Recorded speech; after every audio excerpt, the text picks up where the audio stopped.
Which way did it go, Joe? Which way did it go? Oh, which way did it go? Whoo! All right, let's talk about this. You know, with this information right here, it's pretty obvious. I think a lot of people's expectations, I think a lot of people's hope has pretty much died down when it comes to Sony releasing a new PS2 Classic Mini. You know, a lot of us really were hyped for that. A lot of us were really looking forward to something like that. But after this information that just launched, I don't think anybody's really talking about it anymore. And to be honest with you, I don't blame you. I'm not surprised at all whatsoever. So what's this going on? What's going on here? What's the point of this, right? Well, it turns out Sony launched the PlayStation 1 Classic. Now, we already know what the PlayStation 1 Classic is about. It's basically their answer to Nintendo's NES Mini. And, you know, you can play a bunch of old games on here. Basically, it's an emulator. You're running all these games on an emulator. Now, what's sad about this and this console is not just the abysmal lineup that you get, but what's sad about it is the quality of the console.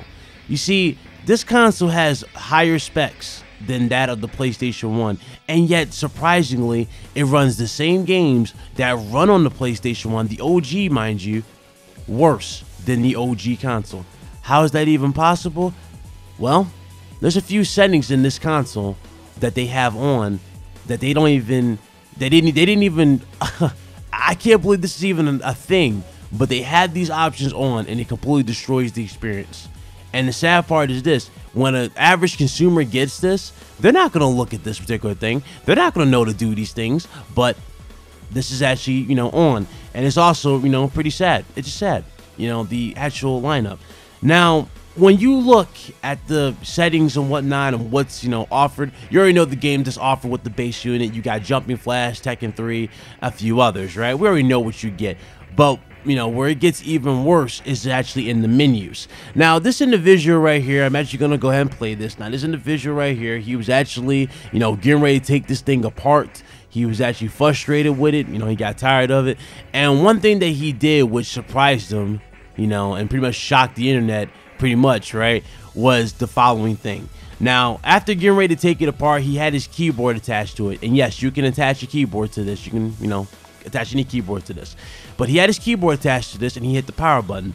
Once he hit the power button, he was greeted with a certain screen. And it's the screen you're looking at here. Now, what kind of screen is this? What are you looking at? This is the actual BIOS screen for the emulator. Okay? And in the emulator, there are more options for the games in terms of quality and how they can run X amount of things. Just like a PC, you can tweak everything and whatever, you know, you want. These are options that are not available for any user out the gate. You would need a special keyboard to connect to turn on these settings. And the sad part is, you know, Sony didn't even acknowledge this or even block this, which is crazy. But let's go ahead through it. So looking at the BIOS screen, you have the following options right out the gate. You have resume game, save state, load state, reset game, load CD image, options, controls, cheats, extra stuff, credits, and exit.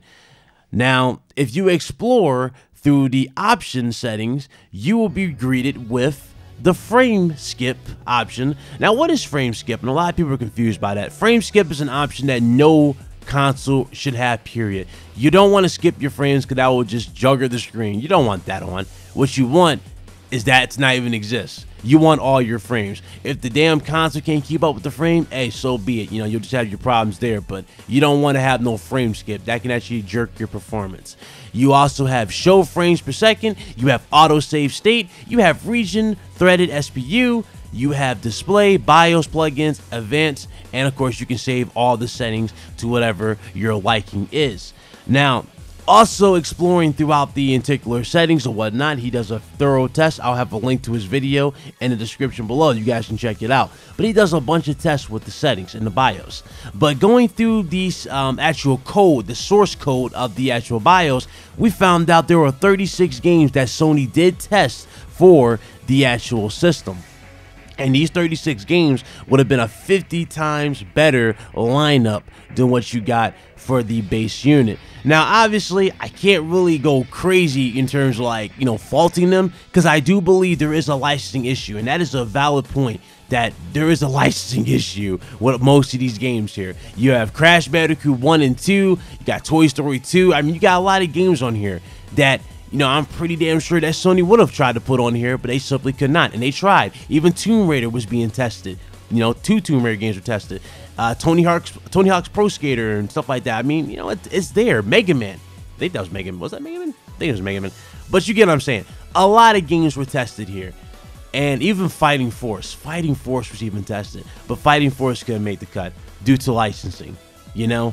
And this right here, man, it just goes to show...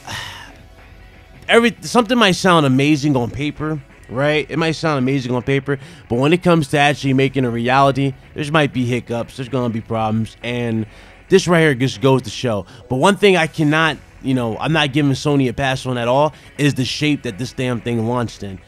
There are people having troubles with, you know, the games. You know what I'm saying? The games should not be running like this. This is your system. Your system. So at least give them a quality experience for stuff that they bought for the base. If they bought it, they obviously are okay with the base, you know, games that's on there. So give them a quality experience, Sony. This isn't an excuse to cut corners. It's not an excuse. It's not. You know, this is somebody nostalgia. And before somebody says, well, maybe it wasn't meant to be played, it was meant to be put on your shelf for nostalgia purposes.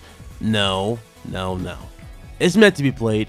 It's something that you can introduce your little nephew to, or your son, or your daughter to get them into, you know, stuff that you used to play. You know, show them how well gaming has evolved. That's what it is, just a token of your childhood that you can bring, you know, to present day children and allow them to experience it. That's what, you know, these whole retro consoles are about.